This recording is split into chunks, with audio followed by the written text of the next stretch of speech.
High dear friends, welcome back to sports dictator channel. IPL 2025 సంబంధించిన schedule అయితే వచ్చేసింది. Sun rise Hyderabad తన first match 23 March రోజు రాజస్థాన్ రాయల్స్తో ఆడబోతుంది. Sunrise Hyderabad playing 11 and అదేవిధంగా సన్ రైజ్ హైదరాబాద్ సంబంధించిన టెన్షన్స్ ఏంటి, ప్లేయర్స్ ఇంజురీ ఉన్నారా, మొదలైనవన్నీ ఈ వీడియోలో చూడబోతున్నాం. మీరైతే ఐపీఎల్ అండ్ ఎస్ఆర్హెచ్ మ్యాచెస్ కోసం వెయిట్ చేసేవారైతే గట్టిగా వీడియోని ఒక లైక్ చేయండి అండ్ కామెంట్ చేయండి. ఎస్ఆర్హెచ్లో ఈసారి మీరు ఏ ప్లేయర్ ఆట కోసం చాలా ఇంట్రెస్ట్గా వెయిట్ చేస్తున్నారు అనేది. ఇక సబ్స్క్రైబ్ చేసుకోవడం అయితే అసలు మర్చిపోకండి, ఎందుకంటే ప్రతి అప్డేట్ మెయిన్గా ఎస్ఆర్హెచ్ది మన ఛానల్ అయితే ఉంటుంది. సో వీడియోలోకి వెళ్ళినట్లయితే సన్ రైజ్ హైదరాబాద్ జట్టుకు కొన్ని టెన్షన్స్ కూడా ఉన్నాయి అండ్ కొందరు ప్లేయర్స్ అయితే బీభత్సమైన ఫామ్లో ఉన్నారు. అండ్ ఫస్ట్ మ్యాచే రాజస్థాన్ రాయల్స్తో ఉంది, చాలా స్ట్రాంగ్గా ఉంది టీం అయితే. ఫస్ట్ మనం చూద్దాం సన్ రైజ్ హైదరాబాద్ ప్లేయింగ్ 11 ఎలా ఉండబోతుంది ఈ మ్యాచ్లో అనేటువంటిది, ప్రజెంట్ ఉన్నటువంటి ఇంజురీ అప్డేట్స్ అండ్ అదేవిధంగా ప్లేయర్స్ ఫామ్ను బట్టి. సో ఫస్ట్ ఓపెనర్స్గా అయితే ఇది ఖచ్చితంగా వీళ్ళిద్దరే ఉంటారు, Travis head and Abhishek Sharma.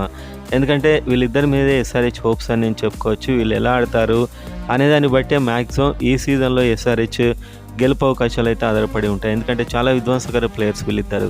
So ఒక్కరు ఆడినా కూడా అట్లీస్ట్ 5 ఓవర్స్ దాకా వీళ్ళిద్దరు ఉంటే మ్యాచ్ డిసైడ్ అవుతుంది. 2-3 ఓవర్స్లోనే వీళ్ళు తమ విశ్వరూపం అయితే చూపిస్తారు. ఇద్దరు సేమ్ టైప్ ఆఫ్ బ్యాట్స్మెన్ వీళ్ళు ఉంటారు. అండ్ నెంబర్ 3 ఈసారి అయితే ఇషాన్ కిషన్ని కొన్నారు. ఇతడు కూడా సేమ్ అదే దూకుడుగా ఆడే బ్యాట్స్మెన్ అండ్ T20కి పక్కా పర్ఫెక్ట్ ప్లేయర్ ఇతను. సో ఈ సీజన్లో కసిగా ఆడాలని వెయిట్ చేస్తూ ఉంటాడు, ఎందుకంటే ఇంటర్నేషనల్గా అండ్ ముంబై ఇండియన్స్ కూడా ఇతన్ని విడిచిపెట్టింది కాబట్టి తన సత్తా చూపించాలని ఇషాన్ కిషన్ అయితే కఠోర సాధన అయితే చేస్తూ ఉంటాడు నాకు తెలిసి. సో ఈ టాప్ 3 కూడా చాలా అద్భుతంగా ఉంది. ఇది ముగ్గురు లెఫ్ట్ హ్యాండర్స్ అని చెప్పుకోవచ్చు. And number 4 Nitish Kumar Reddy. Tension అంటే ఇప్పుడు మనకు టీంకి ఏదైనా టెన్షన్ ఉందంటే అది నితీష్ కుమార్ రెడ్డి యొక్క ఇంజురీ అని చెప్పొచ్చు. సో ఇతడికైతే ఇంజురీ అయింది, ఇతడు ప్రజెంట్గా అయితే దాని నుంచి కోలుకుంటున్నాడు. మ్యాక్సిమం ఐపీఎల్ వరకు వచ్చేస్తాడని టాక్. నితీష్ కుమార్ రెడ్డి అత్యంత కీలకం ఈసారి టీంకు, బ్యాట్స్మెన్గా, బౌలర్గా అండ్ ఫీల్డర్గా. సో ఇతడు టీంలో ఉంటేనే ఒక జోష్ ఉంటుంది. ఈసారి అయితే నితీష్ కుమార్ రెడ్డి బ్యాటింగ్లో ఇంకా చెలరేగే అవకాశాలు ఉన్నాయి. ఇంటర్నేషనల్గా కూడా బ్యాటింగ్లో ఎలా రాణించాడో మనం అయితే రీసెంట్గా చూసాం. సో నితీష్ కుమార్ రెడ్డి నెంబర్ 4లో వస్తాడు. Number 5 Heinrich Klaasen. రీసెంట్గా హెన్రిచ్ క్లాసెన్ కూడా మంచి ఫామ్లో ఉన్నాడు, పాకిస్తాన్ మీద సూపర్ ఇన్నింగ్స్ అయితే ఆడాడు. హెన్రిచ్ క్లాసెన్ ఎప్పుడైనా కూడా T20లో ఒక విధ్వంసకర ఆటగాడు, ఏ క్షణమైనా కూడా విరిచి పడగలడు అండ్ ఒక ఫినిషర్ అని చెప్పొచ్చు. ఎక్కువ రన్స్ కొడతాడు తక్కువ బాల్స్లో. సో T20లో అందుకైతే ఎస్ఆర్హెచ్లోనే హయ్యెస్ట్ ధర పెట్టి ఈసారి రిటైన్ చేసుకోవడం జరిగింది. సో నెంబర్ 5లో హెన్రిచ్ క్లాసెన్ పక్కా ఉంటాడు. అండ్ నెంబర్ 6 ఈసారి అభినవ్ మనోహర్ని కొన్నారు. సో చాలామంది ప్లేయర్స్ని విడిచిపెట్టారు, రాహుల్ త్రిపాఠి లాంటి ప్లేయర్ని, అబ్దుల్ సమద్ లాంటి ప్లేయర్ని అండ్ అభినవ్ మనోహర్ని అయితే కొన్నారు. ఎందుకంటే ఇతడు ఒక పర్ఫెక్ట్ బ్యాట్స్మెన్, అంటే అన్ని రకాల షాట్స్ ఆడగలడు అండ్ బిగ్ హిట్టింగ్ కూడా చేయగలడు. డొమెస్టిక్లో ఇతనికి మంచి నేమ్ అయితే ఉంది.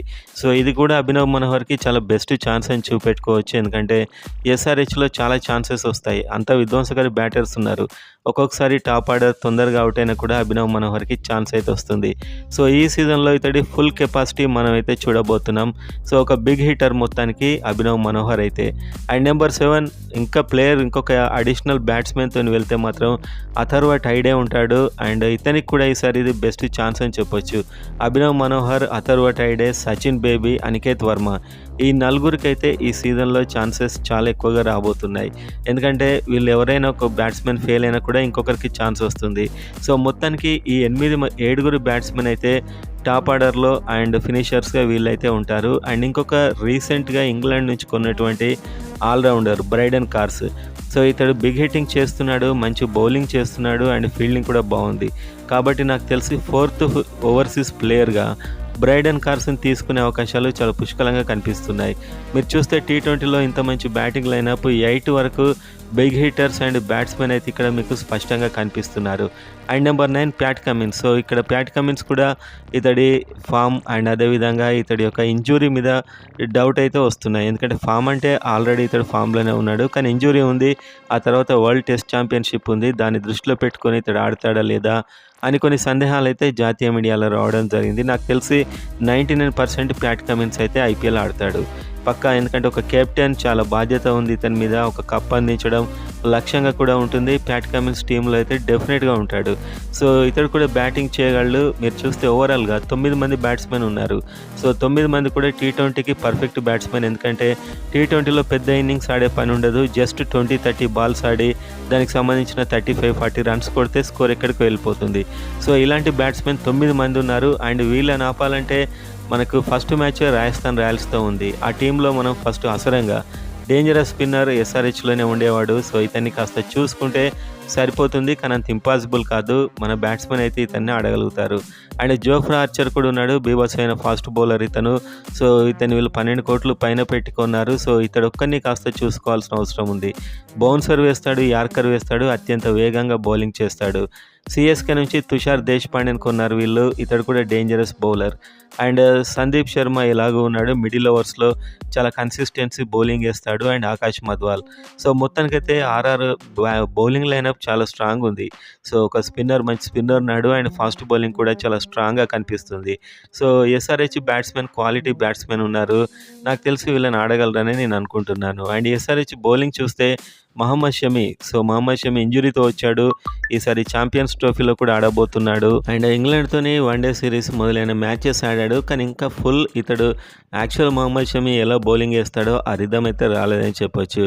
మనకు లక్కీగా ఛాంపియన్స్ ట్రోఫీలో సెలెక్ట్ అయ్యాడు కాబట్టి ఈ ఛాంపియన్స్ ట్రోఫీలోనే తన రిథం అంతా మహమ్మద్ షమి మళ్ళీ తీసుకొస్తాడు అని నేనైతే అనుకుంటున్నాను. అండ్ ఈసారి ఎస్ఆర్హెచ్కి ఫాస్ట్ బౌలింగ్ రాణించాలంటే ఎట్టి పరిస్థితిలో మహమ్మద్ షమి అయితే ఖచ్చితంగా తన పూర్వ ఫామ్ను ఖచ్చితంగా చూపెట్టాల్సి ఉంటుంది. సో ఛాంపియన్స్ ట్రోఫీలో ఆ విధంగా మళ్ళీ అతడు ఫామ్లోకి వస్తాడని మనమైతే ఆశిద్దాం. అండ్ నెక్స్ట్ హర్షల్ పటేల్ నాడు. హర్షల్ పటేల్ టీ20లో ఫెంటాస్టిక్ బౌలర్, మనందరికీ తెలుసు. హైయెస్ట్ వికెట్స్ తీస్తూ ఉంటాడు. సో ఈ బ్యాటింగ్ లైనప్కి ఇలాంటి బౌలర్ తోడాడు కాబట్టి ఎస్ఆర్హెచ్ నాకు తెలిసి పోయినసారి కంటే స్ట్రాంగ్గా కనిపిస్తుంది. పోయినసారి కొన్ని సందర్భాల్లో రన్స్ని కంట్రోల్ చేయలేకపోయారు. సో ఈసారి Harshal Patel clever bowler, slow balls వేస్తాడు. డెఫినెట్గా ఇది చాలా అడ్వాంటేజ్ అని చెప్పుకోవచ్చు సన్ రైజర్స్ హైదరాబాద్కి. అండ్ 12 అంటే ఇంపాక్ట్ ప్లేయర్తో కలిపిసరి టోటల్ టీమ్ 12 అనే అనుకోవాలి. సో రాహుల్ చాహర్ స్పిన్నర్ కూడా ఈసారి చాలా బాగున్నాడని నాకైతే అనిపిస్తుంది. ఎందుకంటే రాహుల్ చాహర్ ఇంతవరకు ఎస్ఆర్హెచ్ కొన్న స్పిన్నర్స్ రషీద్ ఖాన్ తర్వాత వాళ్ళలో కాస్త బెస్టే అనిపిస్తున్నాడు. ఒక మనకు స్వదేశీ స్పిన్నర్ మళ్ళీ టీంలో ప్లేస్ ఎలాగైనా ఇతనికి ఇవ్వచ్చు. కాస్త ఎస్టాబ్లిష్డ్, కాస్త పేరుంది, గూగ్లీ వేయగలడు. సో రాహుల్ చాహర్ స్పిన్నర్గా అయితే డెఫినెట్గా టీంలో ఉంటాడు. సో ఈ 12 మంది ఇంపాక్ట్ ప్లేయర్తో కలిసి ఎస్ఆర్హెచ్కి టీంలో అయితే ఉంటారు. అండ్ టెన్షన్స్ అంటే ఒక Pat Cummins and Nitish Kumar Reddy injury మీదనే. కాకపోతే నితీష్ ఎలాగో వచ్చేస్తాడు. అండ్ ప్యాట్ కమిన్స్ కూడా కోలుకునే అవకాశాలే ఉన్నాయి. కొన్ని సందర్భాల్లో న్యూస్ వస్తుంది, కాకపోతే అదంతా నిజం కాకపోవచ్చు. అండ్ ఎస్ఆర్హెచ్ బౌలర్స్ ఖచ్చితంగా Rajasthan Royals batsmen Jaiswal, Hetmyer ఉన్నాడు.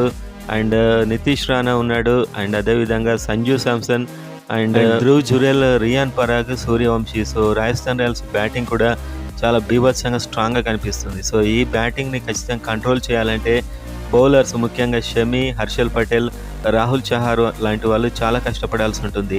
మీరు చూస్తే జైస్వాల్ నాడు, సంజు శాంసన్, హిట్ మేయర్, నితీష్ రాణా వీళ్ళంతా కూడా టీ20లో బీభత్సమైన బ్యాట్స్మెన్. ధ్రువ్ జురెల్ కూడా ఉన్నాడు. అండ్ రియాన్ పరాగ్ పోయినసారి ఐపీఎల్లో అయితే ఒక మూత మోయించాడు. సో మొత్తానికి రాజస్థాన్ రాయల్స్ వర్సెస్ ఎస్ఆర్హెచ్ హోరాహోరీగా ఉండబోతుంది. బ్యాటింగ్లో ఎస్ఆర్హెచ్ ఖచ్చితంగా టాప్ క్లాస్ కనిపిస్తుంది. బౌలింగ్లో కాస్త రాజస్థాన్ రాయల్స్ ఎడ్జ్ ఉంది. మొత్తానికి చూసుకున్నట్లయితే సూపర్ మ్యాచ్ ఫస్ట్ మ్యాచ్లో మనకు చూసే అవకాశం అయితే లభిస్తుంది ఫ్రెండ్స్.